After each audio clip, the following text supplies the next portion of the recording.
Om Shanti, good morning. So today is Sunday and we have Avyakt Murli. And there is this expression, Swaman,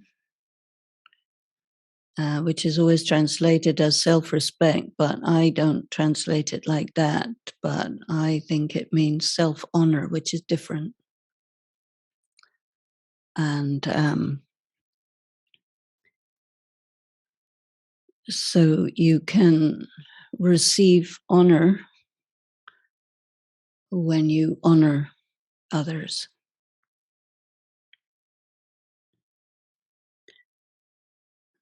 Today, Bap Dada is seeing all his children everywhere who are honoring themselves. Do you know how to honor yourself? Because a lot of people put themselves down with the thought that that's soul consciousness. And that is not. That's just the other side of the coin of ego. So we need to be careful about that. Because there is a culture of making people think that humility is to put yourself down, but it isn't.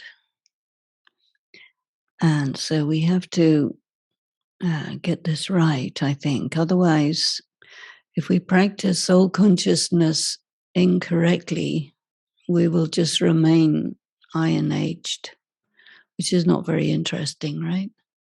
Who wants to do that? You make all this effort just to stay iron-aged. It's not worth it. So we have to rethink this. So your honor, who are you? Why did God call you? Not so that you could be some kind of down under the ground worms or something. That's not his style. But because you are the former kings of the golden age. Is that right or not right? Yeah. Even if you're not the actual emperor and empress Lakshmi and Narayan, but you're pretty up there. And in comparison with all the rest of the souls of the world, very up there. So to honor who you are is very important, because in the world, most people try to get you to not honor yourself. So we have to resist that. So those children who honor themselves do get honored throughout the cycle. You honor yourself for just one birth, and you are honored for the whole cycle. Because you have the right to rule your own kingdom. How did you get the right? God gave you the right. So because you have that right, the subjects honor you naturally. For half the cycle, you receive honor from the devotees. When devotees worship the image of a deity, that's not called respecting them. That's called honoring them. So now, even in your last birth, you can see and hear how the devotees honor the deities, and they honor the Shakti form of the deities. Even now, they honor and love those deities from the depths of their hearts. So you are those. how did you attain such elevated fortune? All this fortune comes from renouncing just one main thing. And what did you renounce? You renounced body consciousness. So putting yourself down is body consciousness. And the world conspires to make you put yourself down. So that's not humility, that's body consciousness. So you are unable to stabilize yourself in your self-honor unless you renounce that body consciousness, putting yourself down. So in return for this renunciation, God, the bestower of fortune, gave you the blessing of this fortune. So it's a very, very subtle thing to understand the difference between the ego of putting yourself up and the ego of putting yourself down. And then the other thing, which is to be able to honor who you are.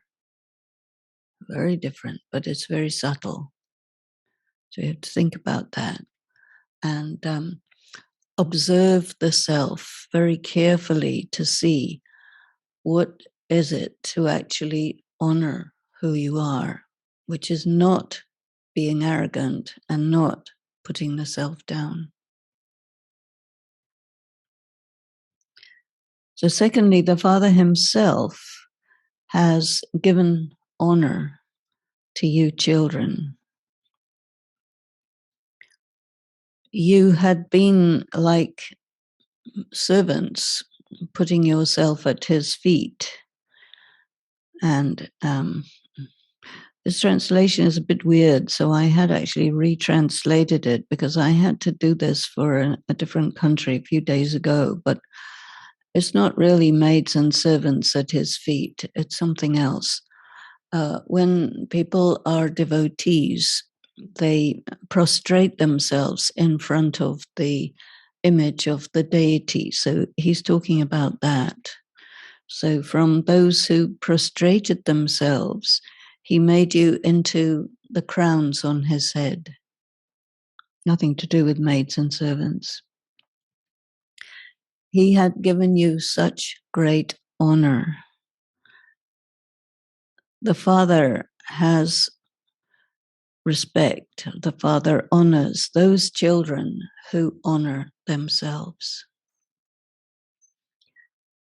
The Father keeps the children ahead of himself. Ahead of himself means in front, high. He praises the virtues of you children,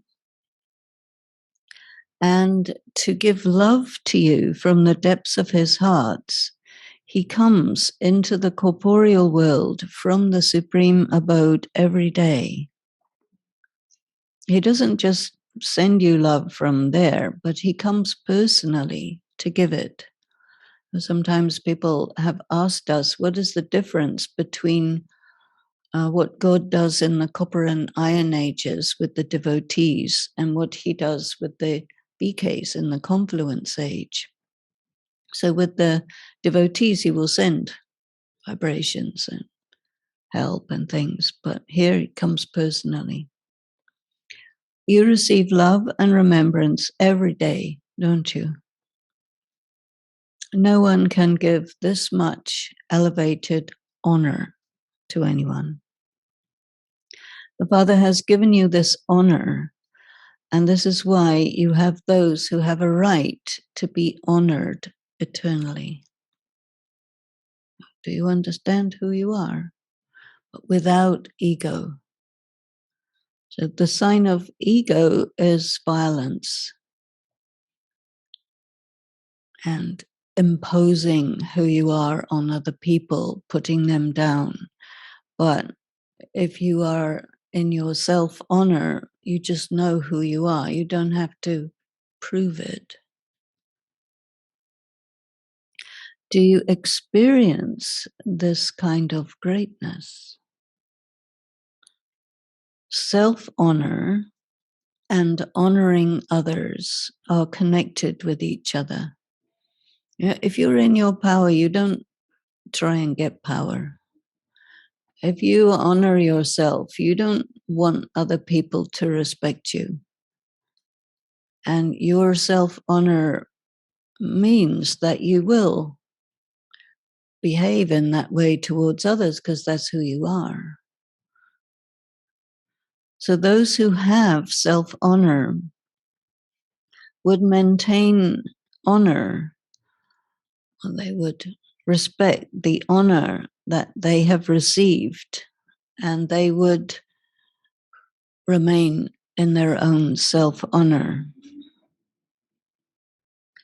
And the way they see, speak to, and form connection with others is from that place of self-honor. They honor the others. The meaning of honor for the self is to actually honor yourself. So, moment by moment, remember who you are. Even if other people treat you by making you low, don't buy into it. The Father is honored by all the souls of the world. Each soul considers him with that honor. To the extent that the Father receives honor, to that extent, he honors all his children. If someone doesn't honor another, then they can't be a deity. Right? A deity would not be lording it over everybody. That's very ordinary behavior. But to honor everyone, this is the sign of a deity. You become deities for many births, and you are worshipped in the form of a deity for many births. You become Brahmins for one birth, but you rule as deities and become worthy of worship for many births. A deity means a giver. If you do not honor others in this birth, how could you become deities? How could you be honored for many births? It's all very reciprocal, right? If you put people down, they won't love you. If somebody puts you down, do you love them? No. Why? Why would you do that? Yeah, but it doesn't mean that you should make them continue with that. You have to give them a signal. Excuse me. Do you know who you're talking to? Just a vibration. Because otherwise, you're taking sorrow, which is a sin. So you don't need to do that. How would you receive honor for many births if you do not honor others? Follow the Father. You saw Father Brahma in the corporeal form. He always considered himself to be a world servant. So a world servant doesn't mean someone who is a servant, but you remember in the Murlis, the Sakar Murlis, Baba used to refer to the Viceroy of India, who, when he would write letters to anyone, he would sign it, "Your obedient servant." And this is typical of people in extremely high positions, or if the king would write a letter and sign it, he would never write, "I am King so-and-so." he would write, "Your obedient servant," and just his name, but not king. So this is the sign of the royal person. So the server is the one who is the protector and the carer. He considered himself to be the servant of the children, and he made the children the masters. So servant in the sense of he's there to serve. Like in United States, they say, "I serve as president." It doesn't mean he's doing the washing up or something for everybody. He always saluted the children as the masters because he knows who you're going to become. He always gave little children love filled with respect, and he saw them in the form of future world benefactors. So those who were the dadis, they were children when Baba started, right? Dadi Prakash Mani was 12. Dadi Gulzar was 8. They're little kids, so they didn't know who they were at all, but Baba knew who they were going to become.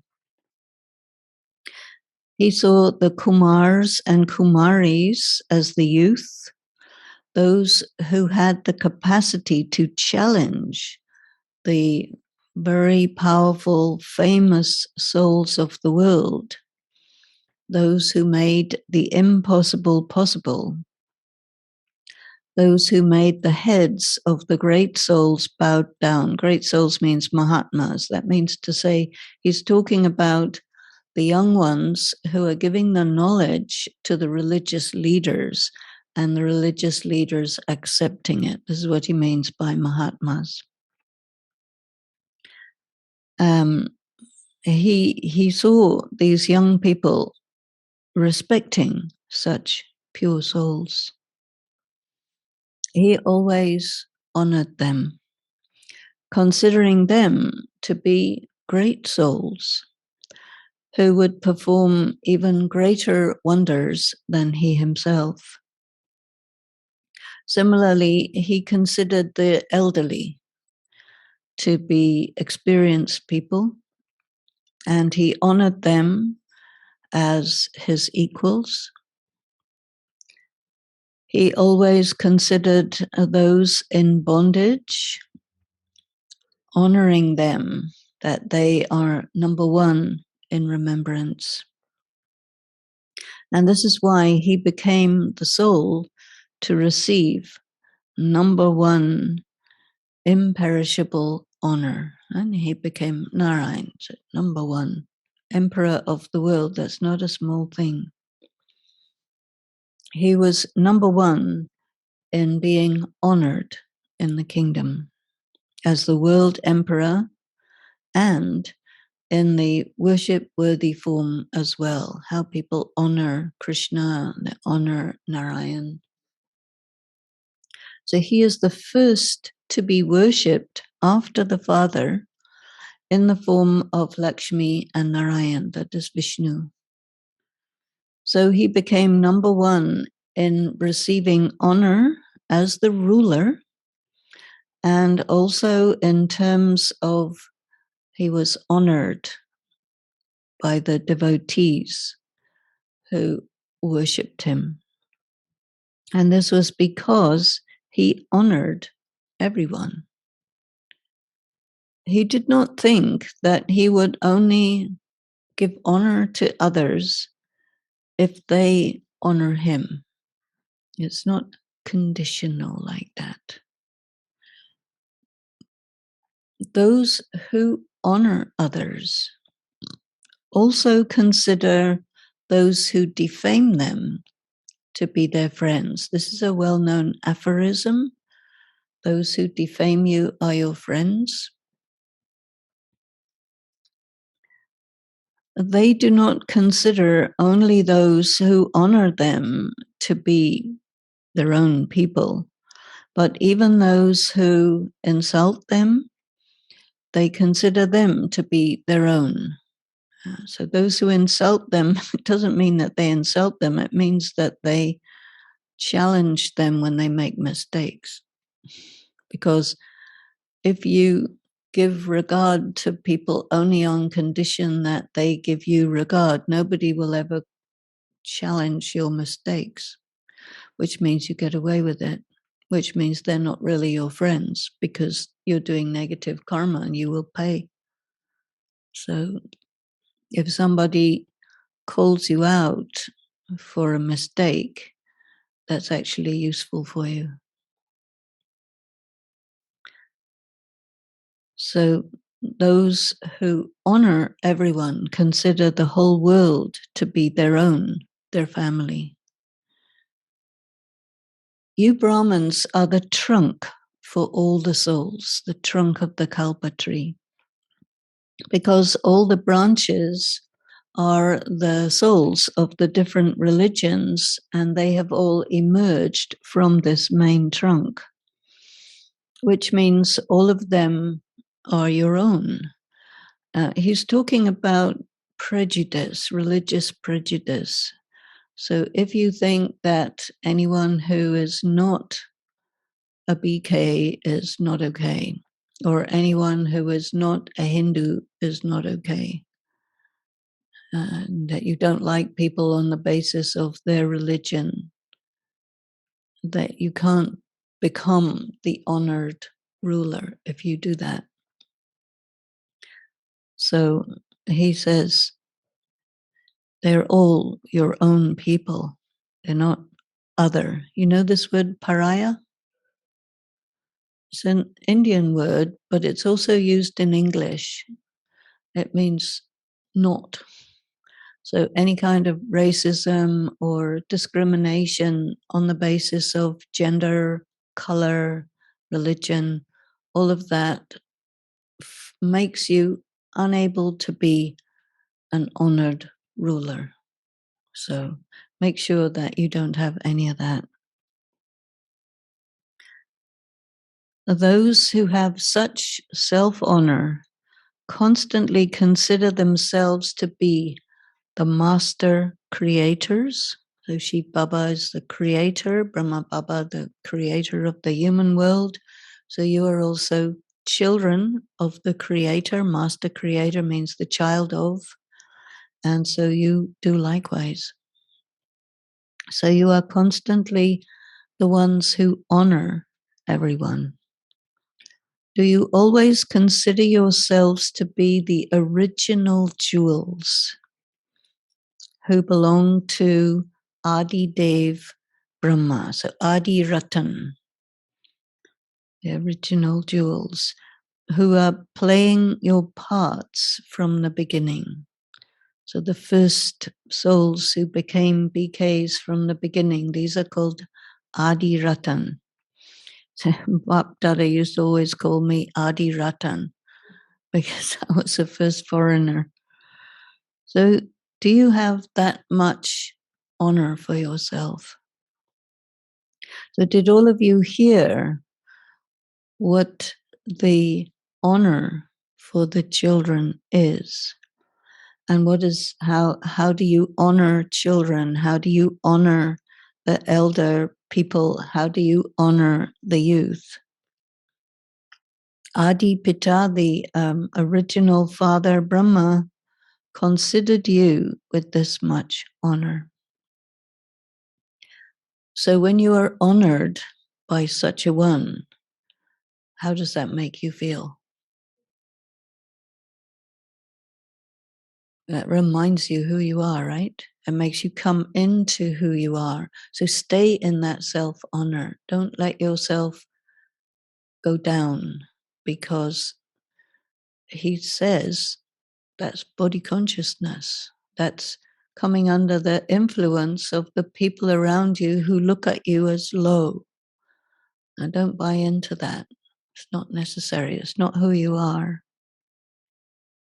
So always remain aware that you will constantly remain in the world of such an elevated stage according to the elevated drishti that the first soul, Brahma Baba, the first human soul, had for you.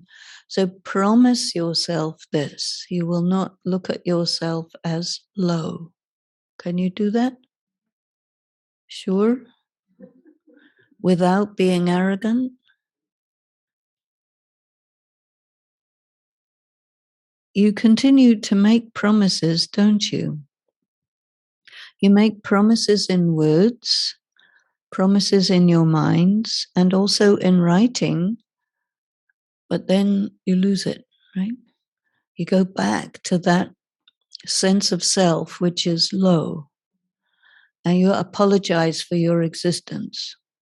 Don't do that, because you are not low. So this is why you're not able to take benefit from your promises. You realize who you are for a second and then you lose it. So realize for a few more seconds and hold on to it. If you remember the promises, you can also take benefit from them. So all of you should check yourselves. How many times have you made a promise? And how many times did you fulfill that promise?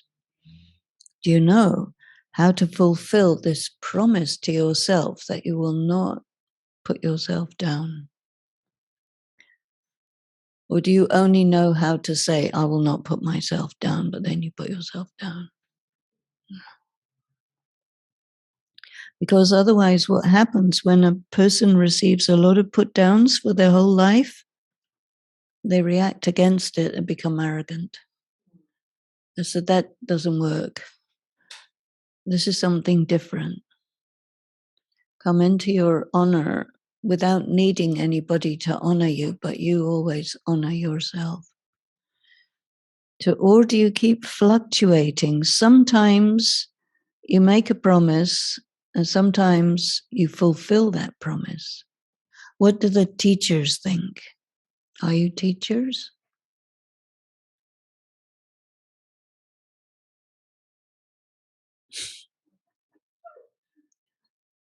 Sometimes Baba calls us student teachers. We're all students, but we also teach, right? A teacher also is somebody who gets a responsibility. So we have different responsibilities, right? So you are in the list of those who fulfill your promises, right? Baba always calls the teachers his companion teachers. So what is the speciality of a companion? If you're somebody's companion, you're on the same level.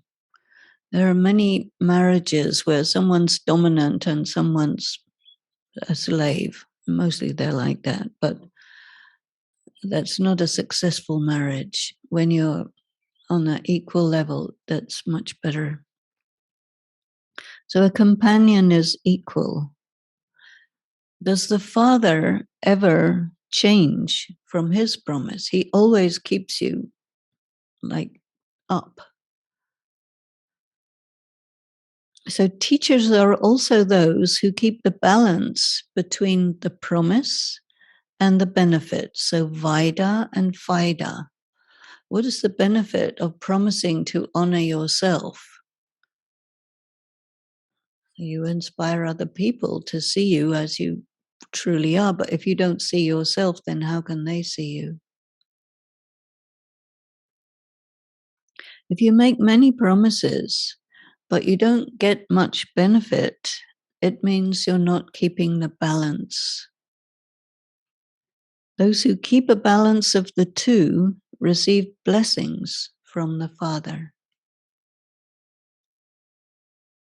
Such souls always become the forms of success in their actions because they have determination in their thoughts. If you put yourself down, you can't have determination, can you? Not possible. You say, this is who I am, this is what I will do. And you do it and let go. This is the special action of the teachers who are the companions. Let your thoughts means intentions, and your actions be equal. If your thoughts, your intentions are elevated, but your actions are ordinary, then that's not called everything being equal. So ordinary is you put yourself down, so you do ordinary things with that thought that you are ordinary. Brahma Baba used to do ordinary things in the awareness of who he is. So that ordinary thing became a special thing. Yeah? So teachers, always consider yourselves to be companion teachers or teachers who are like the Father, and continue to become powerful with this awareness. Powerful means in your power. Bapdada is pleased with the courage of the teachers. By maintaining courage, you became the instruments. So those who are looking after centers, this is who he's talking about. Now, always remember the slogan that as a teacher, when you maintain courage, you are equal to the Father, who is the teacher. So you don't let anyone put you down. Everyone will try that. Never forget this. Then the aim of constantly being equal to Bapdada will be in front of you. That is, he will be with you. Do you feel he is with you all the time?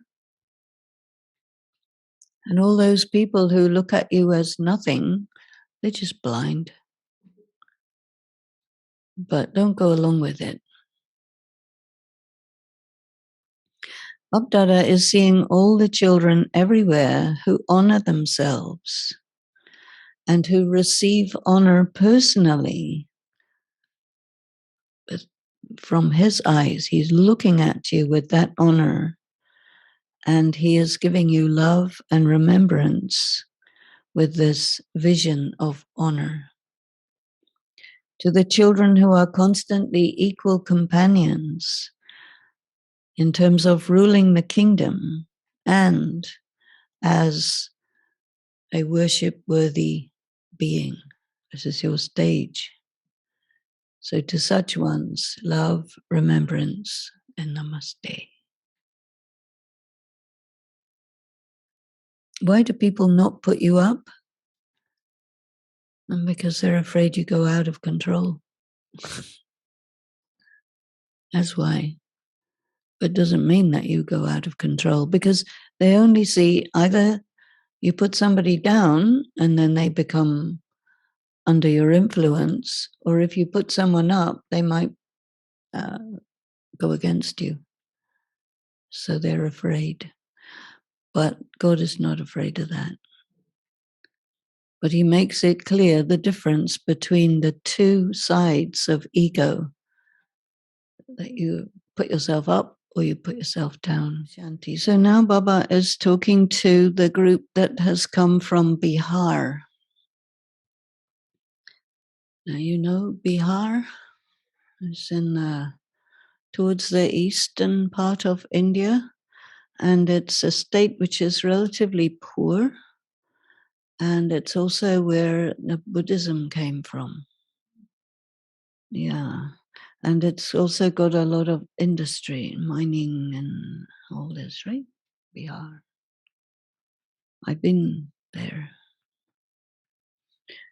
So do you always consider yourselves to have the right to honoring yourself? Now, the right to independence. Have you become independent, or are you going to get independence? This word self-sovereignty, Swaraj, is always translated self-sovereignty, but you don't know what that means. Self-sovereignty is not an English expression. It doesn't have any meaning. But this word Swaraj actually means independence.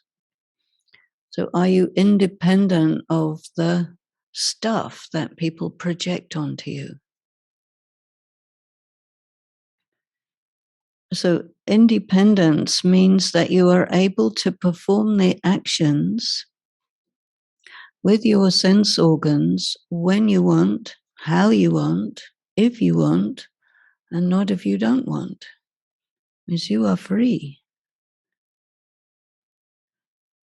To be a conqueror of your sense organs, conqueror doesn't mean that you suppress them. It means that you use them, you're the master. You are the independent ruler. So that means you are Swaraj, independent, free. Have you become such independent people, or do you come under the influence of your sense organs? Coming under the influence of your sense organs means your feelings, because you experience different feelings on the basis of sense perception. So you have a good day, a bad day. Actually, the day is just a day, but you feel different because of influences. Or somebody said something and put you down, and you feel bad. That's a sense perception. Because if they say something, you heard it through your ears, you didn't hear it any other way. Now, does your mind sometimes rule you? You have thoughts. There is a thing called complex post-traumatic stress disorder. Have you ever heard of that? It's the latest, greatest thing that is happening. And when people put you down a lot, you get this. And it causes you to have thoughts about yourself that are like depressing. And so, as Baba says, if you have a thought about yourself that makes you feel depressed, that means your mind has taken over from what you know. And so if you are free, you can even say to your mind, excuse me, who do you think you are? I am the boss here. You be quiet. Does your mind ever have waste thoughts? So, waste is Vyart, and waste, you can't have a waste thought. That's a funny idea to have a waste thought. You have a meaningless thought. Vyart, I always translate Vyart as it doesn't have any meaning. So you have a thought about yourself, which is a bit of a self put down. That's meaningless. What? So if your mind has these thoughts, where do you get those thoughts from? You hold on to something that somebody said to you or did to you or looked at you a certain way, and you do it to yourself. That's a waste thought or a meaningless thought. So if your mind sometimes has this meaningless thoughts, would you say at that time that you are the independent person? No. You came under the influence of this depressing thought and you said, oh. And he says, don't do that. So to have a kingdom means to have great authority. So you are the authority. That doesn't mean to be authoritarian. Authority means that you know better than to do that. Mostly people have faulty logic. And they say, oh, somebody very important thought I was stupid, therefore I must be stupid. That's faulty logic. Somebody very important thought I was stupid because they're blind. Okay, it's all right, not a problem. Doesn't mean, oh, I have to be bad about myself. No. A ruling authority can do whatever he wants. He's teaching us to be kings. So the Raj Yogis means you are the ruler, And you decide what thoughts you entertain, what thoughts you sustain, and what state of being you entertain, right? So this ruler can rule in any way that he wants. The mind, the intellect, and the sanskaras are capacities or facilities. Your soul is not mind, intellect, sanskaras. Your soul has mind, intellect, sanskaras. So you use your mind how you want, you use your intellect how you want, and you use whichever sanskaras are useful for you. And any sanskara that is not useful for you, you don't have to use it. It's up to you. So each soul is the master of these three faculties. If your sanskaras pull you towards themselves, have a look at what you think of as bad sanskaras. Do you have any bad sanskaras? You must have a few somewhere. And so if you're bad sanskara, that means your sanskara of putting yourself down, if it wants to get activated, you tell it, what? Sit down, be quiet. You don't belong here. Right? Yeah, or 4,990 some. So to have the authority to rule yourself means to be a conqueror of your sense organs. This word conqueror, do not use it to mean suppress. Most BKs understand it that way because that's what conqueror means. But to be the master, the ruler. Because, for example, your eyes, right? Where do your eyes go, which is not what you want them to do? Do you find that? So that means it's an indicator that tells you that there's an energy which is to do with how your soul got corrupted through something that you experienced in the material world, and your eyes will let you know that this is how it happened. And so you pull yourself back into your self-honor, and they won't do that. This is secret information. Don't forget. So those who are the masters, the conquerors of the sense organs, can attain the authority of the kingdom of the world. You know, there's this little thing about see no evil, hear no evil, etc. So when you try to suppress yourself, it's always 100% ineffective. And yet people still carry on doing it. So that is a sign of not very smart. So don't try and suppress anything. Conquering doesn't mean suppress. It means put yourself in the right state, and they won't do it. And this is called soul consciousness. So those who are self-sovereigns or the independent people can become the ones who have a right to the kingdom of the world. You have the right, but you have to claim the right. So the slogan of Swaraj, self-sovereignty, is the birthright of Brahman life. Now you have to explain it to yourself differently, that you're independent as a Brahman. This is your right because you have a Brahman birth. You become free. He offers us mukti, jivan mukti, right? It means freedom in life, not next life, this life. In the context of everybody trying to put you in jail. Assert your freedom. And perform, because we are actors. They have to perform around people who want to take away your freedom. So you perform in such a way that they don't know what you're doing. They get off your back, right? This is smart.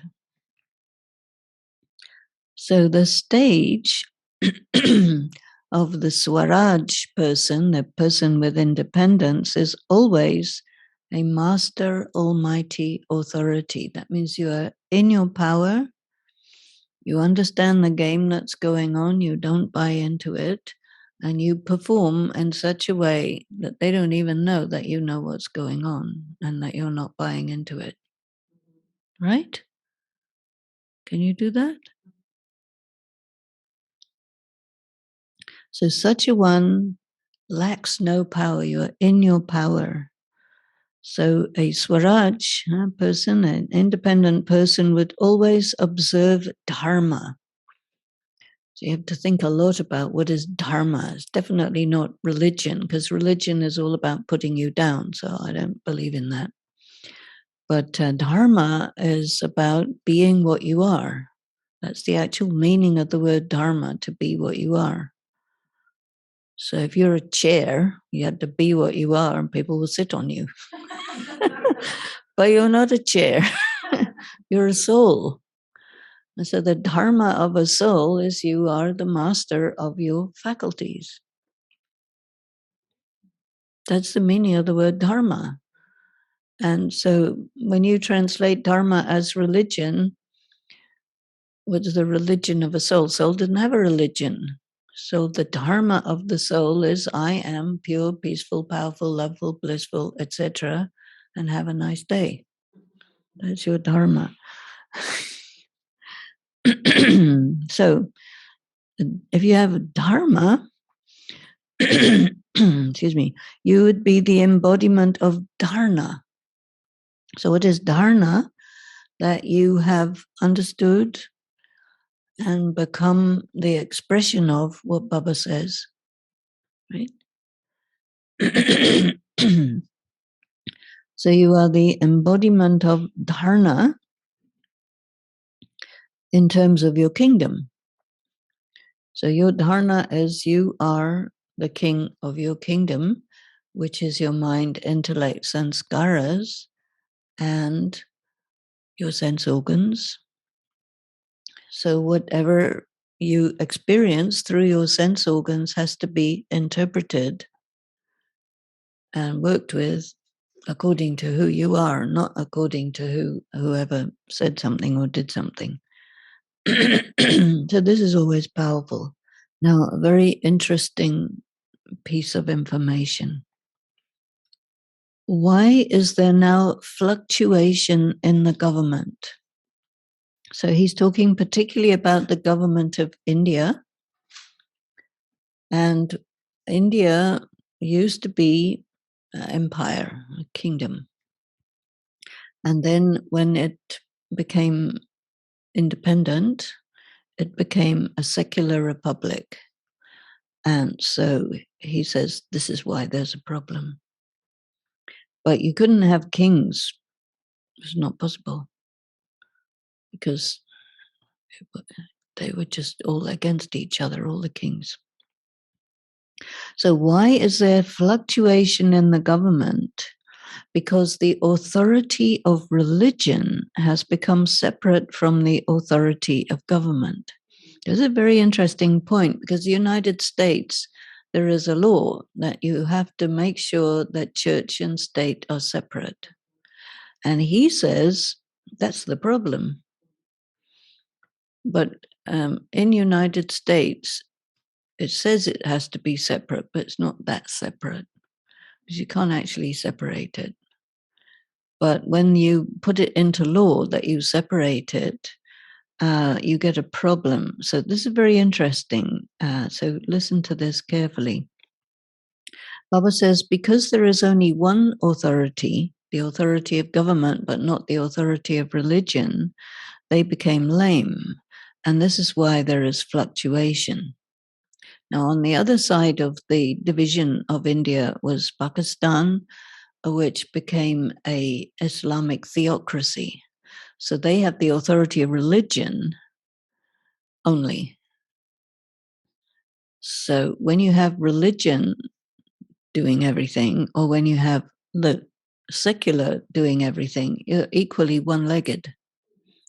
So what is it to have the authority of religion and the authority of political authority working together? So there's no example of that in the world today, but this is what he is setting up. And of course, the deities, there's no religion in the Golden Age, no matter how much anybody says it's a deity religion. It isn't. It's a civilization where there is a high degree of spirituality. And it is said, if you look at this picture over here, Lakshmi and Narayan, they have a double crown. And the meaning of a double crown is that they are the authorities of the political and the spiritual life of the people. So that's a double crown. So if you do that in the world today, there would be tyranny. And so that wouldn't work. But we have to think about, because there's no example of this in the world today, think about what it's like. And of course, he says that you have to have it yourself. You have to have political and spiritual authority over yourself. That means you have to be a person who is spiritually very connected with God. And in terms of your political, that is your social interaction, in your power. And most people around you, including in the BK world, find that really quite terrifying.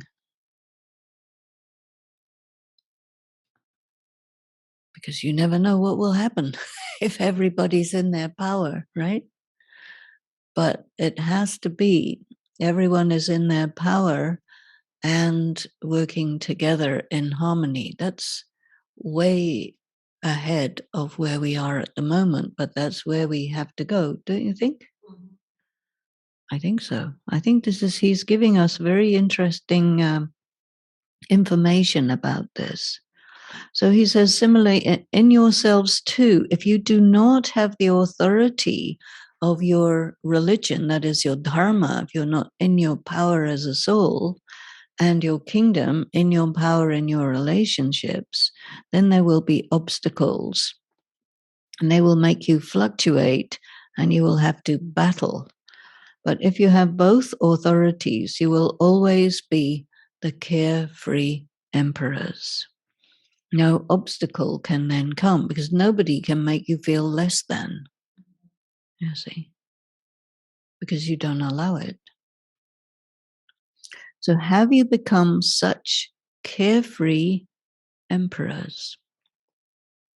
Or are you concerned about your body? Concern about your body means that people should show you respect. Your relatives. Do the Pandavas have the concern of earning and of looking after your family, or do you remain free? Because brothers, traditionally, they must help the family financially. So the one who is making everyone move is making you move. So Shiv Baba, the one who is getting everyone to act is getting it done, right? You are instruments, so he is getting you to do whatever needs doing. Those who become instruments in this way are carefree emperors. So it's a very, very good stage, but it's very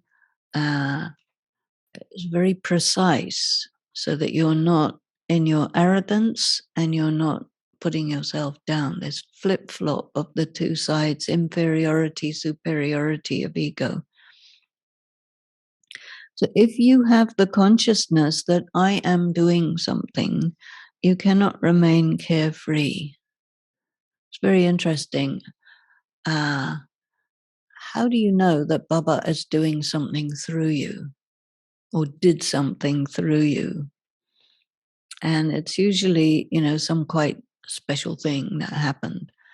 And also, if you can do it again, it means you did it. If you can't do it again, is he did it. And most of the things that you do that's just you, they're not that great, right? They're just basic stuff. But anytime something really good happens through you and you couldn't do it again if you wanted to, it's a sign. So if you have the awareness that you have been made an instrument by the Father, you will then experience being carefree and free from worry in your life. And you will have no worries. You will not even worry about what is going to happen tomorrow. Who knows? Nobody knows tomorrow. Do you have a little worry about what is going to happen tomorrow or how it will happen?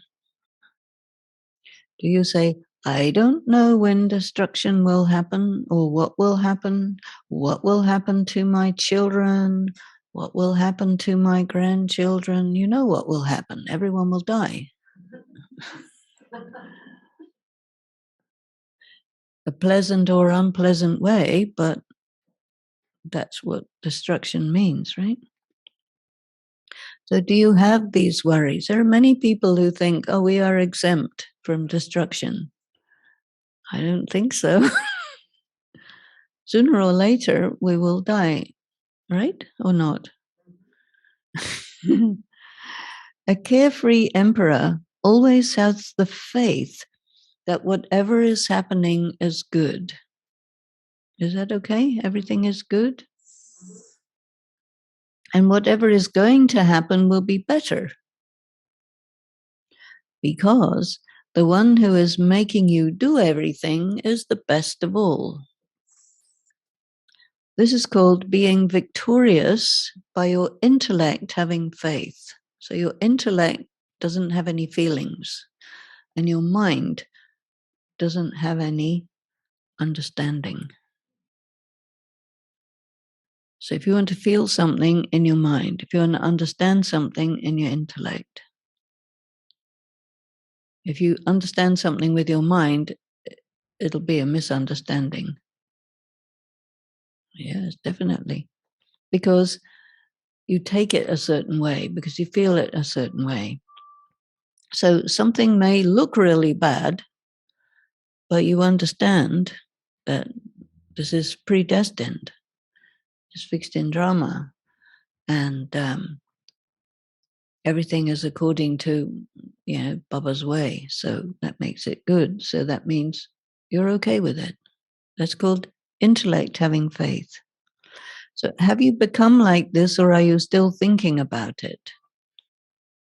You definitely have to become like this, don't you? You're receiving such a huge kingdom, so what are you worried about? Does anyone ever let go of their rights? Even those who live in the little huts, in the favelas, they will not let go of their rights. They have little property, they won't let it go. But you have got a huge attainment. Why would you let it go?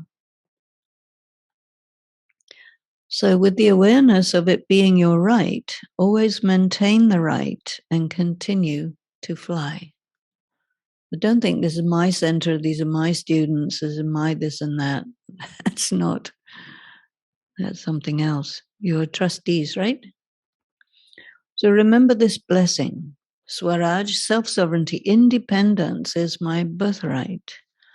You are not those who experience attainment because of hard work, but because it's your right. So be in your power, be in your freedom. Acha. Bihar means those who always have the spring weather. Bahar is the spring. So do not go into the autumn and do not be where there are storms and hurricanes. That happens in the autumn, but always in the springtime, all the flowers come out. Acha. Now, second group. Do you experience yourself to be those who change the world with your spiritual drishti? Because they say the world is according to your drishti. So it depends on your perception. Drishti is perception. You used to hear that you can change the world with your drishti, because it's a well-known aphorism in India. Jaise drishti vaise srishti. It's one of these little poetical couplets. But you have now become experienced in this. They say in English, they use this expression, beauty is in the eye of the beholder. So if you fall in love with somebody, they look really beautiful. But when you fall out of love with them, same person doesn't look beautiful anymore.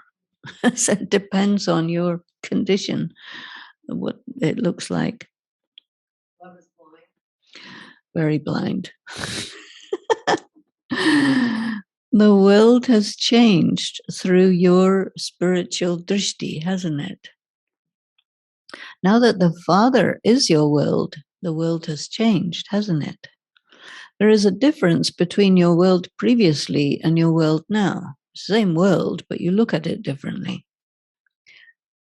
Previously, your intellects used to wander around the world, whereas now the Father has become your world.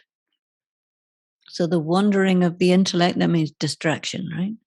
The wandering of your intellect has stopped.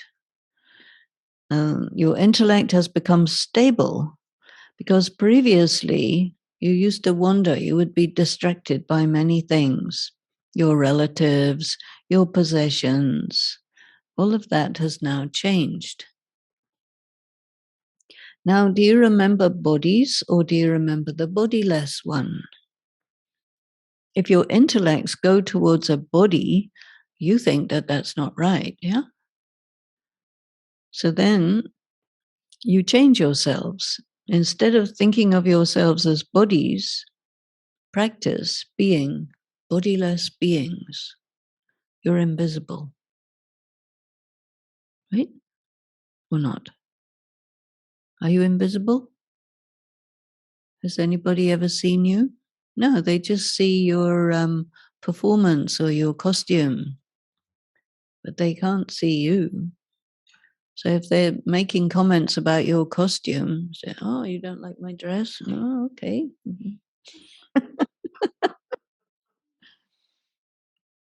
So your world has changed, has it not? You yourselves have changed. Is the Father your world, or is there still something for you in the world?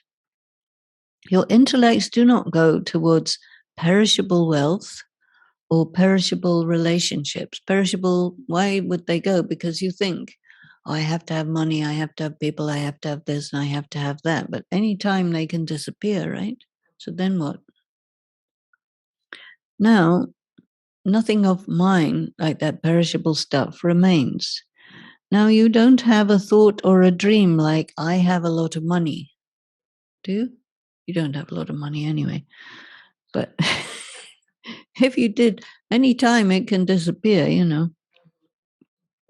Because you have handed over everything to the Father. You're a trustee. Everything belongs to Baba. You use it according to his directions.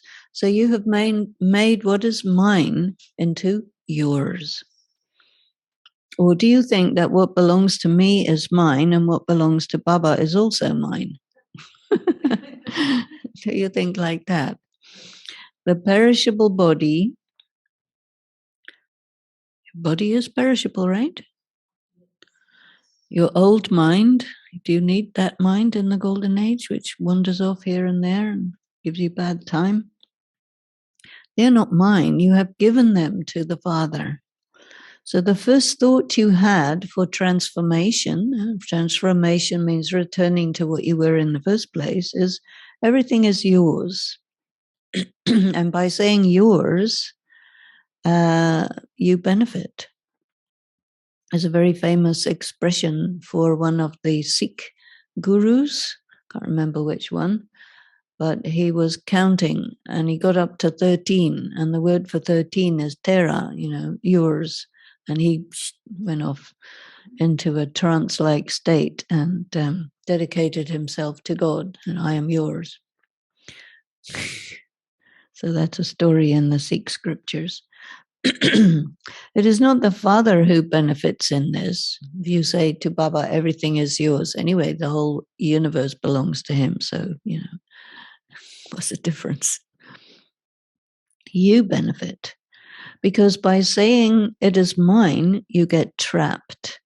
And by saying it is yours, you become detached. By saying mine, you get burden. And by saying yours, you become double light trustees. So which is better? Is it good to be light or to be heavy? What do you prefer? Light. In today's world, if somebody is overweight, it doesn't feel good, right? Everyone tries to be light because to be heavy means to experience loss. But by being light, you benefit. Similarly, by saying mine, mine, your intellect becomes burdened. And by saying yours, yours, it becomes light. So everything is Baba's. Great, I am free, right? Until you become light, you cannot reach a high stage. Got to rise up. It is the flying stage that will give you the experience of bliss. There is pleasure in remaining light. Since you have found the Father, what is Maya in front of him? Nothing. Maya makes you cry, and the Father gives you the inheritance. Why does Maya make you cry? Because it makes you look like there is something. You take that, and then you find it was all fake. So then you get upset. So he gives you the attainment. Throughout the whole cycle, you cannot ever find such a Father who brings you such attainment. Even in heaven, you would not find such a Father. So do not forget him for even a second. Since you don't forget someone who brings you a limited attainment, how can you forget someone who brings you the unlimited attainment? So constantly remember that you are trustees. Never keep a burden with yourself. By following this, you will always laugh, sing, and fly. So, how do you laugh, sing, and fly? I think you have to become a bird. Right? They sing and fly, they probably laugh as well. So, what else do you need in life? To laugh, sing, and fly. It is only when you have attainment that you would laugh. You get happy when you get something, right? So, laughing, singing, and flying. That's a good practice, right? Otherwise, you would cry. So keep this blessing in your awareness. You are the ones who laugh, sing, and fly. You can make a t-shirt, laugh, sing, and fly, with a nice bird on it, right? And wear that. Dance, yeah, of course. Well, if you're flying, that's kind of dancing in the air, right? So you are the ones who laugh, sing, and fly, the ones who always stay in the Father's world. There is nowhere else in your intellect, there's nowhere else that your intellect would go, right? Do not cry, even in your dreams. Have you ever cried in your dreams? Yes? I never have, no. No. I had a very strange dream last night, but anyway, it didn't involve crying. It was such a strange dream. I was in this gigantic BK gathering, And it was in a theater, with these seats, and everyone was there, and I was sort of fairly in the back in the audience. And it was a competition for making speeches, extempore speeches. So there were all these candidates who were going to make these speeches. And then there was someone with a hose pipe who was spraying water all over the stage and all over the audience. It wasn't holy, no. And then I was sitting there, some young girl sitting next to me, she suicided. I said, oh. She fell on the ground, but she didn't die. So I said something to her and she said, woke up again. I said, okay, that's good.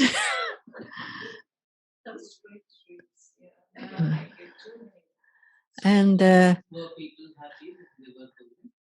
yeah, except that they shouldn't have been happy because it was like a very not a good vibe.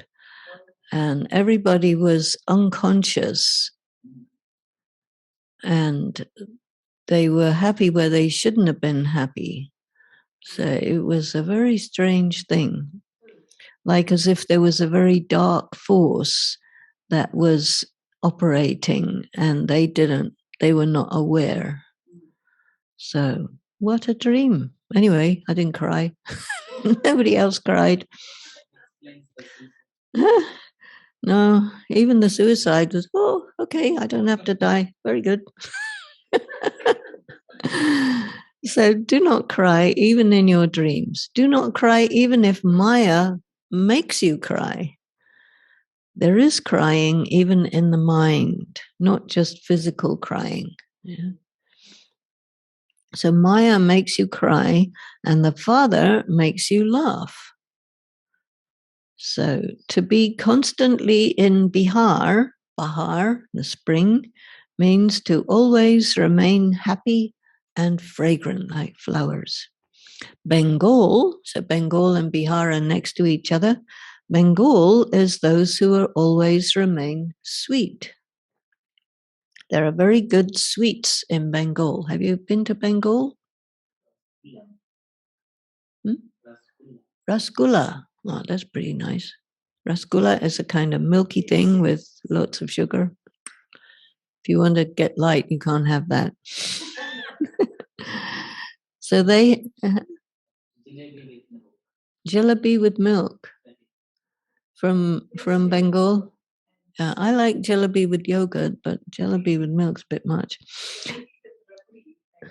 Rubbery. Rubbery is a Rajasthan thing.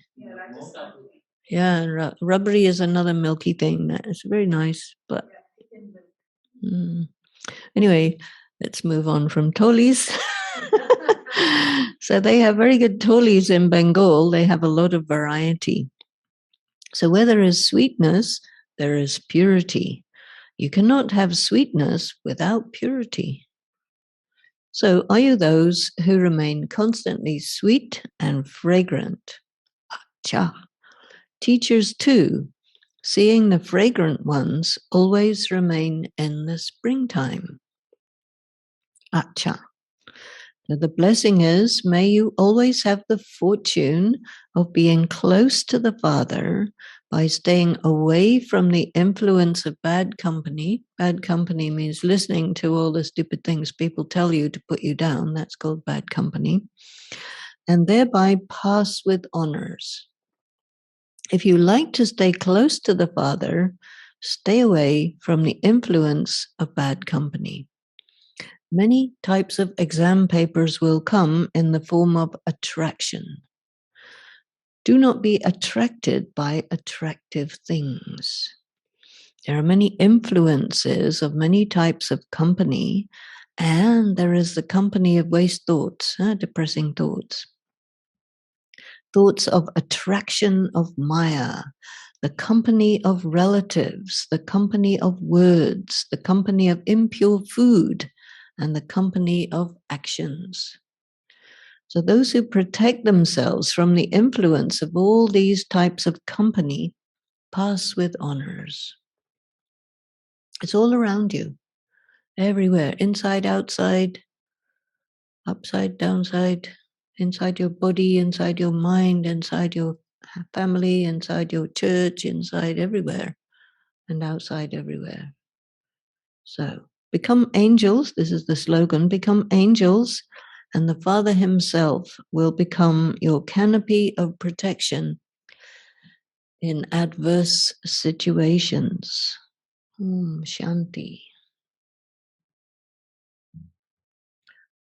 So, easy Raj Yoga, light, sing, dance, and fly.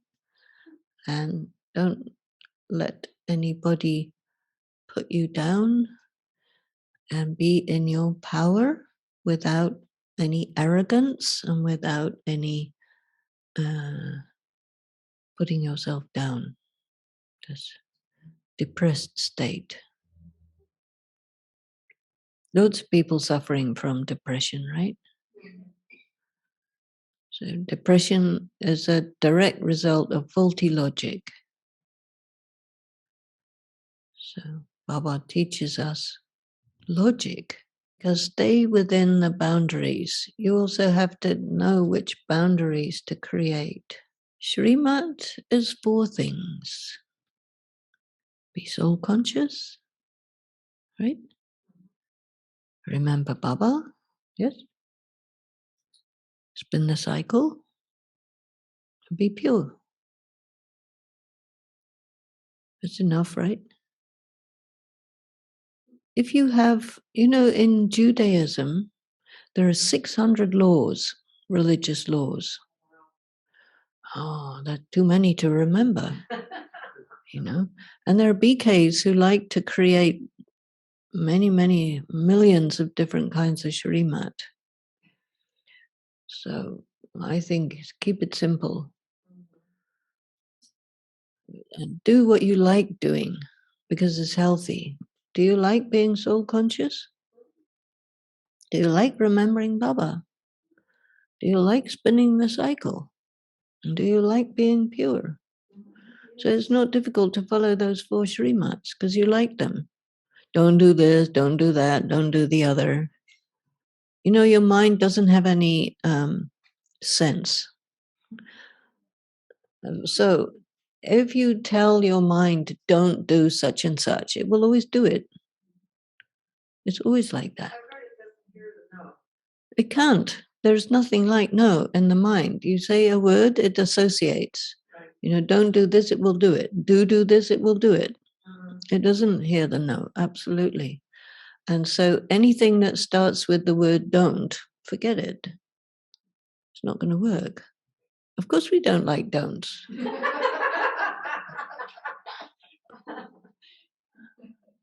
Do be soul conscious. Do remember Baba. Do spin the cycle.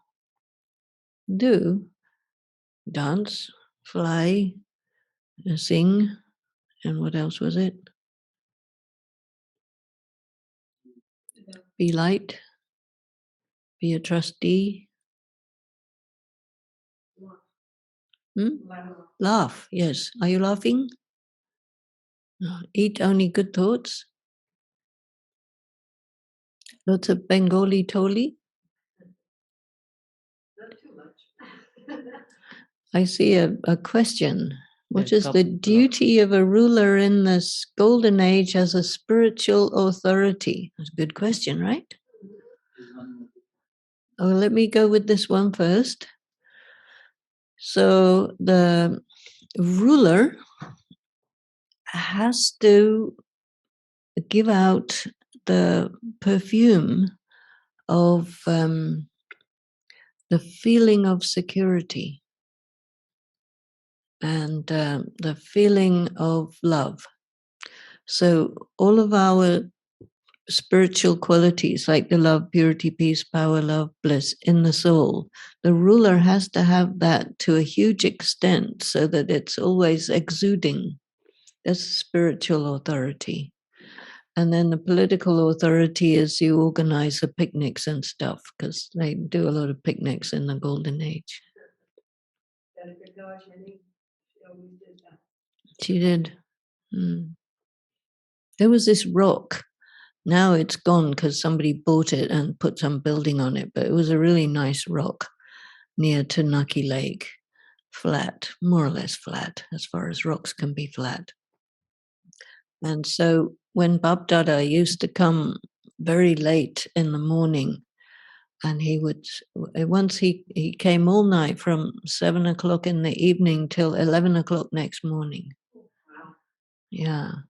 And then she said, okay, take your bath and then come, we'll meet at the rock and we'll have the Murli on the rock. That was nice. Yeah. Because it's winter time when Baba's coming. And so by like noon, it was sunny. So when it's sunny, it's warm. When it's not before sunrise, it's cold. So she had us go and have the Murli on the rock. It's no, it's near to Panda Bhavan. But you know, there's somewhere where they have all these businesses. There was once they had they made these big balloons, and people would go inside and float on the lake. So, and now they have this side, near Nucky Lake. But as you go to where the mosque is, yeah, and the mosque is on the right. You go on the left, and it's there. But now they've messed everything up with all their tourist attractions and so on. See, but it used to be quite wild, and the path all around the lake was just a dirt track, and you had to really watch out you didn't fall in.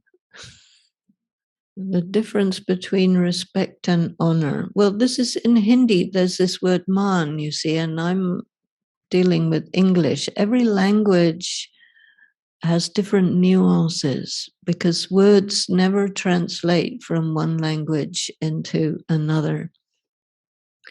In Spanish, there is this word orgulloso, something like that. Yeah, so that's, be in your honor. And in English, one thing is what the word means according to the dictionary, but very few people use the English language correctly.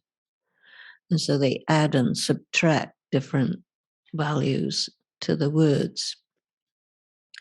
And I use the word honor for man. In Hindi, they use the word man, swaman, and this type of thing.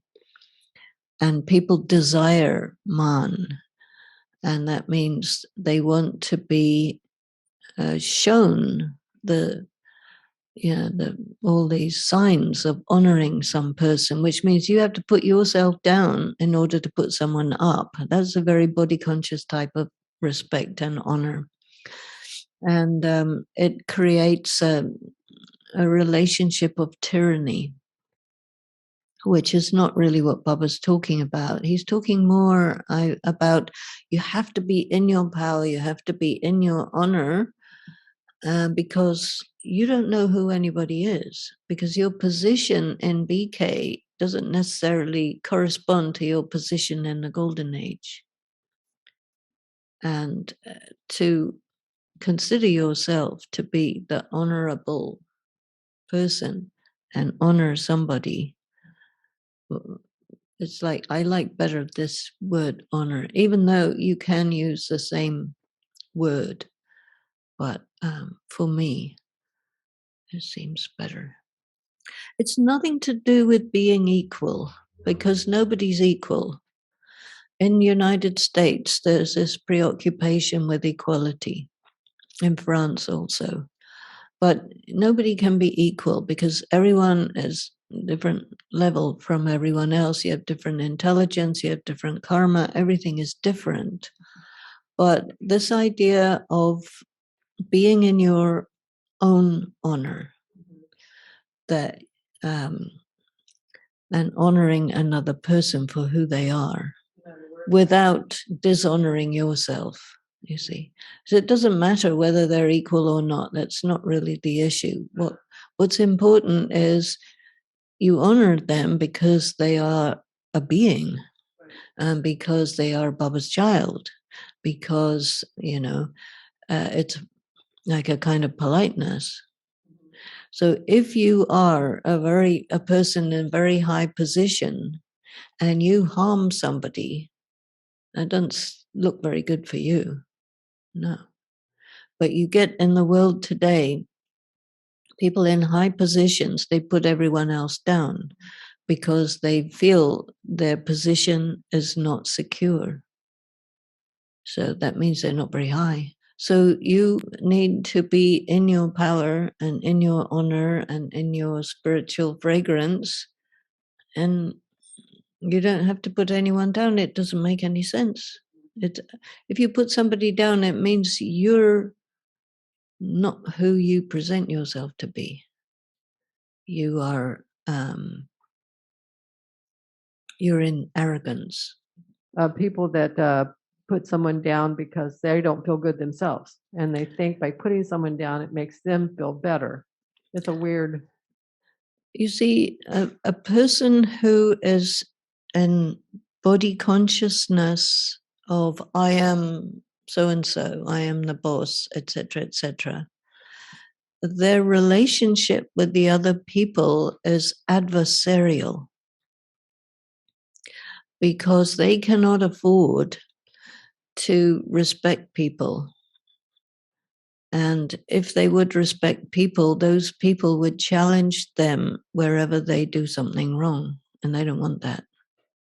Because a person who is in a high position based on doing something which is not very honorable to get into that position, they're always having to watch their back. And so what they do is they make everybody feel really low, and they usually use a lot of violence. So this is why I call it tyranny. A tyrant will do that. So there is a king who was called Vikramaditya in India, and he was a very, very, very great king in India, and he didn't have that problem. I see. But anyone who comes in a high position because of fiddling the situation or because of war or because of whatever, they have to watch their back. So they have millions of security people and all sorts of stuff to protect themselves because they are insecure, because they got into their position by dishonorable means. And so this is the case for most people in position of power. And Baba is talking to us about coming into a position of power on the basis of being in your own power and that you control your interpretation of what's happening in your mind, intellect, samskaras. And also, everything belongs to Baba. A person who desires power is not powerful. A person who is powerful doesn't desire power. So I have this question I ask people time to time. Is it better to be a weak soul in a position of power or a powerful soul in a weak position? But then you have to handle being in a weak position. So if you don't care about that, yeah, exactly. So it's much more interesting to just be a powerful soul and not be concerned about what your position is in anybody else's eyes, because your position in Baba's eyes is something else, right? So he will honor you. He's talking about how he honors you. He knows who you are. He honors you. But do you know who you are? And do you honor yourself? It's nothing to do with how it looks in the material world. That's all full of illusions, right? Or am I crazy? I don't think so. Yeah.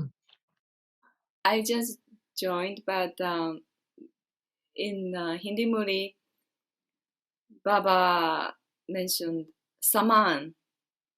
But Swaman. No, Saman also. Okay. And in English, it had two words, respect and regard. So somebody in the class was asking the same question, but the Murida here did not answer. So I don't know if you touched upon that yet, but Samman, no, that's something else. Samman is honoring people, and you have to honor people. Samman. There was some unclarity about the exact word, and the sister was asking about Samman, which is a ritual demonstration or ceremony that shows respect. And some people, they feel that if that ceremony is not performed, or the display of respect in physical ways is not performed, then it means that the person is not respected. And this is quite specific to India, but you also do find it in other cultures. But this is what the word Samman means. Saman is to be like God or like Baba. And this is where the confusion came because of the closeness of pronunciation of the words. So I go on to talk about Swaman, which is what you will hear about. But I'm just inserting this little bit here to clarify what was going on. Saman is translated in the English Murli as equal, Saman, because it said you have to be equal to the Father, means do what he does, be equal to him. As a teacher, be equal to him, Saman. And so then you have to ask yourself this question. If you tell yourself you have to be equal to God, what does that do to your consciousness? It creates confusion. And so Saman can be translated in a few ways. For example, do as he does. Be like him, do what he does. So he honors everybody, so you honor everybody too. Saman means that. And if you put it in that way, then you know what to do. But if you tell yourself you have to be equal to God, you don't know what that means. You don't know what to do. Anyway, he's not even a human. So, you can't not be a human. You are a human. So do as he does. That's a clear instruction and easier to work with. Right? What does honor look like? It's a semantic matter, right? If you are going to do as Baba does and honor everyone, that means that you are showing honor without putting yourself down. And you can use the word respect in that way also. But the culture that we are in uses the word respect to imply that you have to put yourself down while putting somebody up. And that is, to me, not what Baba's talking about. And so my solution to that is to put a different word. Because you see, it's very, very, manipulation of people's feelings is very easy if you're very skilled. And there are people who are very skilled in manipulating people's feelings because that's called politics. And that's okay. But a lot of people do not know when they're being manipulated. And so most people are getting manipulated a lot of the time. And so how do you function in a study situation without that? And so one solution, according to me, is you use a different vocabulary, because the mind picks up on certain words where there are associations, and these are called loaded words, like sin. Anybody says sin, you become a sinner, right? Instantly, even if you don't want to, because you've been trained. And in the same way, somebody may say, oh, I don't know why there are some people, they just feel bad about themselves. So what do? You immediately think, oh, she's probably referring to me. And you start feeling bad about yourself, just like that, because it's a Pavlovian training. And how do you get free from that? You use different words which are not loaded. And the word honor is not very much used. And so because of that, it doesn't have a load. So then you have to think, what does it mean? And you can describe it in such a way that you stay in your self-honor and you honor somebody else, but you don't put yourself down, you see. But in a environment where you do not feel secure and where you desire to have a position of power, and you want to make sure that nobody challenges that, then you make them put themselves down while they're respecting you. It's a form of manipulation, and it's very subtle, and we don't really need to go in that trap. And so my solution is to use different vocabulary. I don't know if that's the best solution, but that's my solution. Because I feel my job is to make people think. And it's quite difficult to think freely, you know. And it's quite difficult to be in your power when you're in an environment that disempowers you. And it's all very subtle. Innuendos, machinations, vibrations, all this stuff, you see. So you have to be very, very sharp to pick it up and be free. Like in a Lokik family, or the extended family, there's a culture, and a culture of pecking order. And it's power play, and who wants to be the top pecker and who wants to be the bottom pecker. And it's all about this hierarchy thing. You know, many Western BKs react against what they call hierarchy. But actually, the problem is not the hierarchy, it's the manipulation. But if you don't use the word that applies, you get confusion. And if you say manipulation, then you have to have the evidence, because you can't prove something without evidence. But when you want to prove something very subtle, then your evidence has to be correspondingly subtle.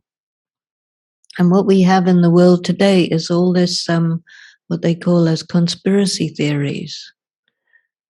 And it's like wall-to-wall conspiracy theories, which means that it's very, very difficult to find out what the truth is, because the people who manipulate the people's thinking, they use algorithms to spread so much complications and confusion that even if you have the truth right in front of you, the algorithm will make you doubt it. And so this is called immoral but legal, because the laws are only just catching up with that. But it takes a lot of very sharp people to point out how the people are being misused. And in war, they call this psyops, right? Psychological operations. And it used to be that you could use that for propaganda against the enemy in a war, but you can also use it just as well for your own people. And this is what they do. And then you say, oh, you know, what is this? And because it's very, very subtle and it's very, very widely used. And then you have to ask yourself this question, can I be so clear, so connected to my own sense of self that I don't get trapped by these psyops? Because it's exactly the same as psyops. And it has a history of thousands of years. And there are experts, and the number one expert is a character by the name of Chanakya. Have you heard of Chanakya? So he started this whole thing 1,000 years ago. And there are many scriptures where the foundation for this is laid, you know, and people are trained in accepting ideas that are not true. This is how they manage to create racism. Institutionalized racism is done through psyops. And you know it, but you fall in the trap anyway. So how to not get trapped by psyops? Very difficult. But you have to. Because it plays on people's susceptibilities and weaknesses and a lack of clarity, and it's all connected with different kinds of traumas. And very difficult to come out of. But yet Baba gives us little, you know, like angles on reality where you can wake up and say, oh, this is what's going on. This is what's real. This is body consciousness. This is soul consciousness. But it's very, very subtle. And people generally take it in a very gross way, but it is not gross. It's very subtle.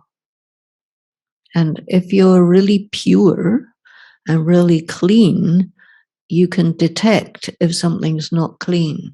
But if you're not clean, you can't detect. So the idea, I think, is really make yourself super, super clean. And people won't like that, because if you're super clean, what happens is it makes people who are not super clean more visible. It shows them up. They don't like that. They consider it disrespect. You see?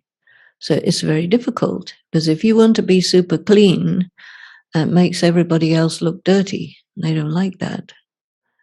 So, but if you're not super clean, then you're not following what Baba's telling. So, you know, a little bit you're damned if you do and you're damned if you don't, but you have to do it anyway. What to do? So dance, fly, and sing. And laugh.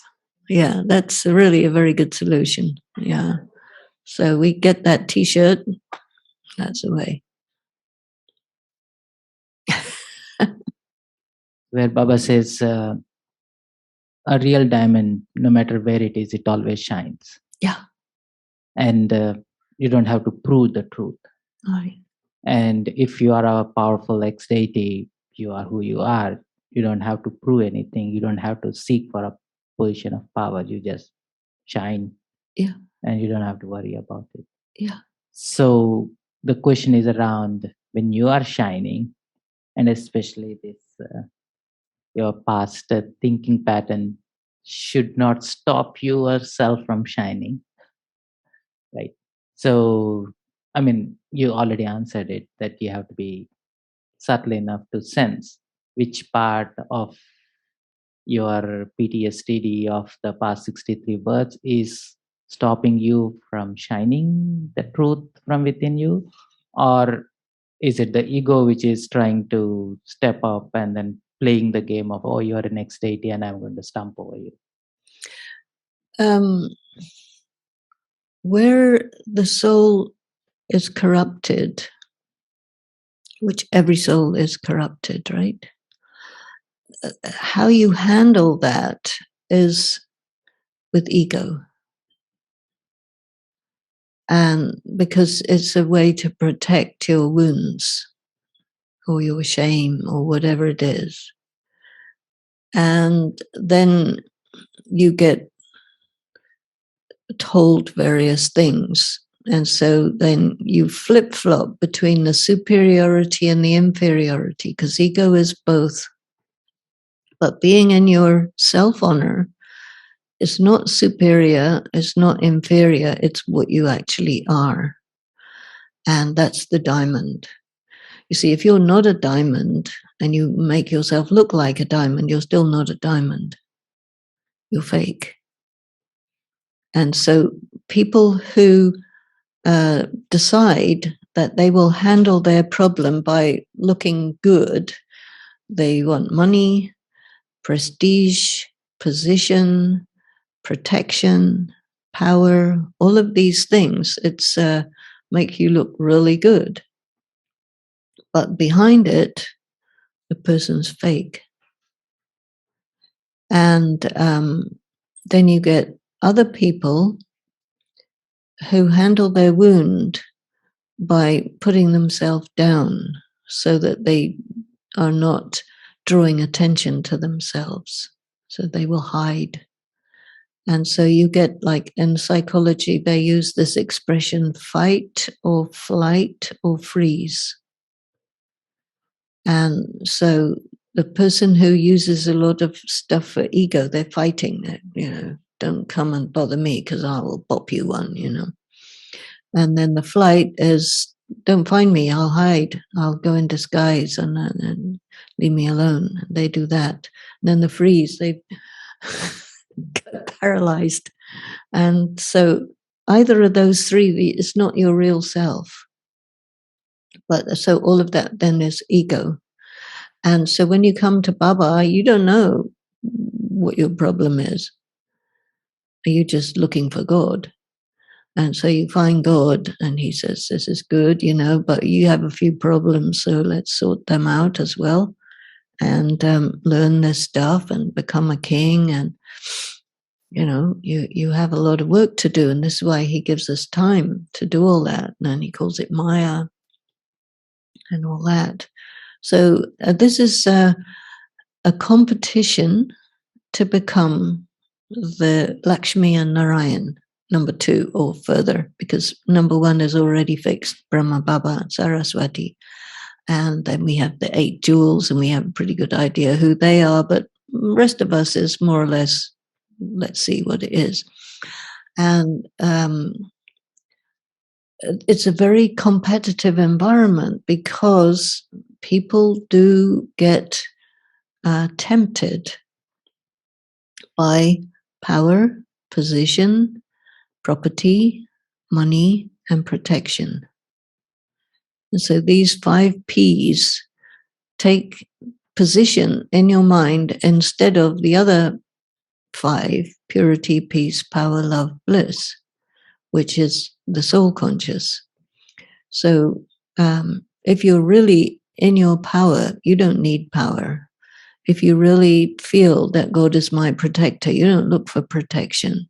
If you feel everything, I am Baba's, he will look after me. You don't need money, you don't need property. It's here today, gone tomorrow. He always makes sure you have enough. And you don't need anything except be with Baba and be with the family and dance and sing and fly and laugh. Because why not?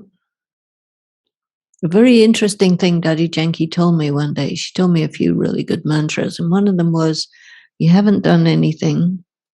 You can't do anything. You don't have to do anything.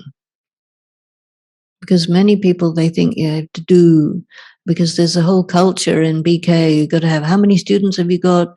3. Oh, you're not a very good teacher then, are you? Right? How much money have you got? Oh, not that great. Oh, well, useless, So that they evaluate each other on the basis of how many students, how many buildings, how much money, how much this, how much that. It's all physical attributes, which doesn't prove or disprove your competence. You can be not very competent and have a lot of stuff, and you can be very competent and not have very much stuff. It's not connected, but people connect it. And then they put it on you, and then you will feel bad about yourself because of public opinion.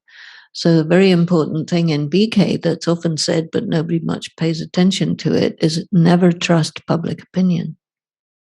Never, because it's always incorrect. You know, and what do they do in United States elections? Opinion polls. It doesn't prove or disprove whether the candidate is competent to rule the country.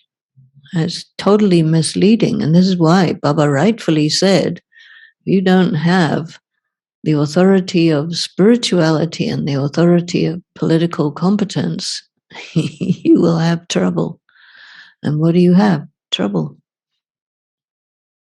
Because the foundation that he's giving us, that you must be clean and pure and in control of your perceptions and your emotions and all of this, and understand what is good company and what is bad company, and keep yourself in order, you'll be in a mess. So don't put yourself in trouble, but be aware that there's all kinds of temptations all around you. Any weakness you may have, those temptations will come along and find it. And so you have to be very aware. And that seems quite okay to me, you know, that this is that kind of study. This is that kind of opportunity, possibility. He says you can be a very, very extraordinary person, and you potentially are. And this is how he honors you. He sees you as that. So now become it. Right?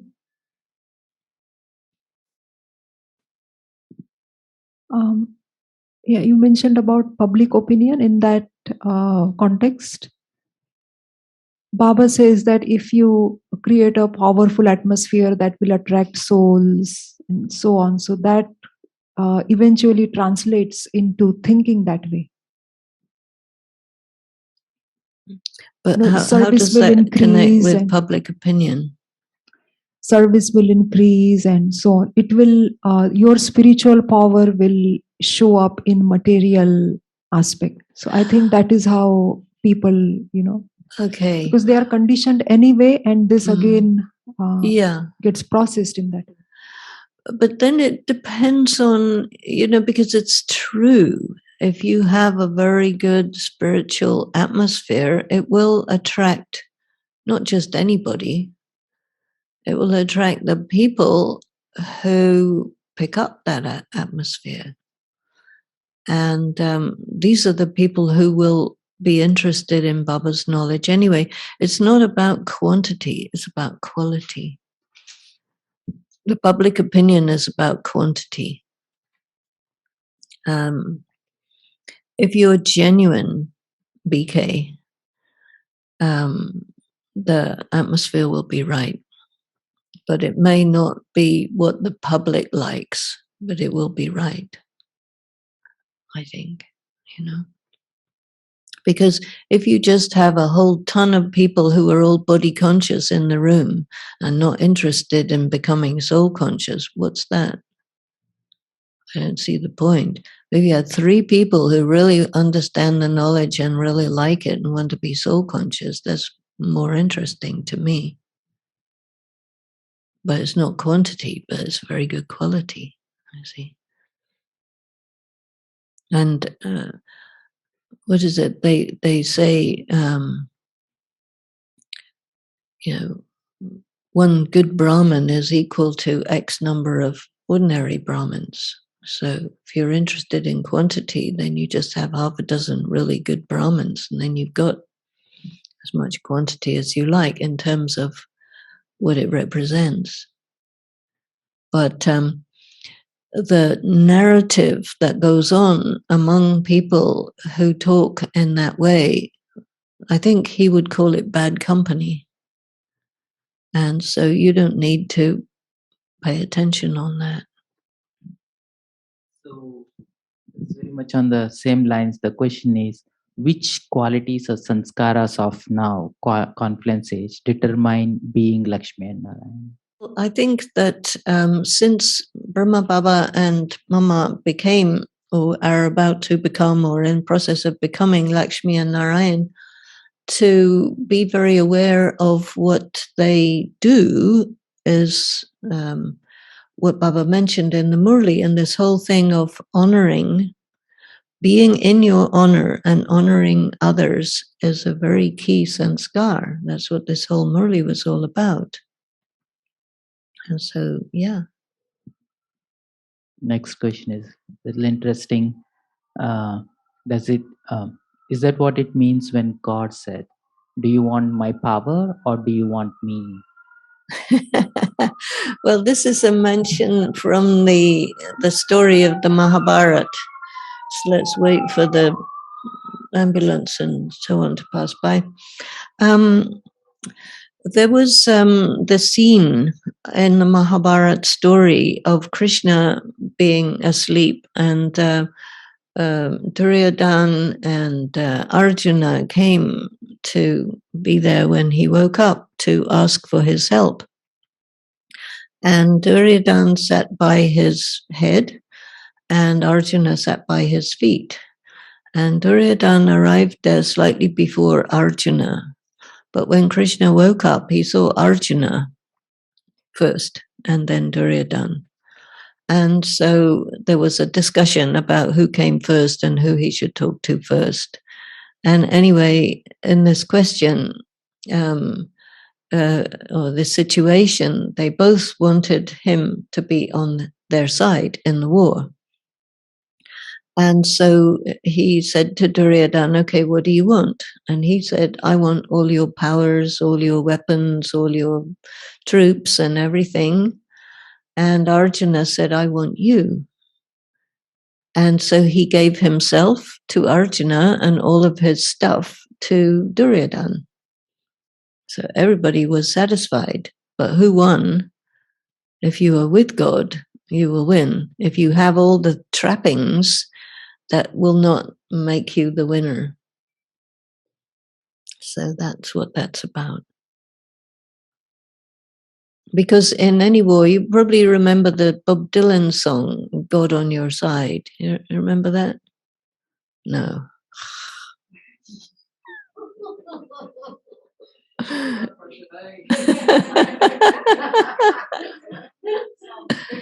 It's a very good song. And it's really about the political dilemma of the tyrant and the beliefs, that The Canadian Army's 5th Division website is saying the battle of the future will be about winning hearts and minds. It seems we BKs can identify with that first by being honest with the self. Thanks for sharing the dream. The dark force you felt might be the psyops. Who knows? Let's see. They use gas lighting, so much in those operations. I can gaslight myself by Gaslighting, thinking I am a deity instead of facing basic problem of karmic settlement. Well, no, we have to recognize the self as a former deity and handle karmic settlements as a deity soul must do, honorably and with spiritual power. Yeah, it's not either or, it's both and. So Joanne Ben said, gaslighting means making someone question their own reality. Oh, right, yes. That is exactly what they do. Yes. The thing is, settling karma means you will have severe physical pain. You will be subjected to severe social problems, financial problems, all sorts of problems will come your way, and you have to use your power to manage them and not fall apart in the face of them. That's settling karma, because your threshold of pain has to come up, because settling karma will take you to the limit of your endurance and past that, and you have to increase your stage. And the way you do it is you have to surrender to the pain and not let it take you over. And surrendering to it is that you stop resisting it, and then you get through it and you pass with flying colors. But that's not easy. Not very many people can do that. Question your own reality. Oh, Sukanyaban, you're not really a dedicated sister. You're just pretending. You're just making it up. You're just trying to prove to us that we should spend all our money on you. And you're just, and you doubt yourself and you think these people are right. They make you question your reality. And it's not just one attack. You get several attacks from several sides all at once. So, yes.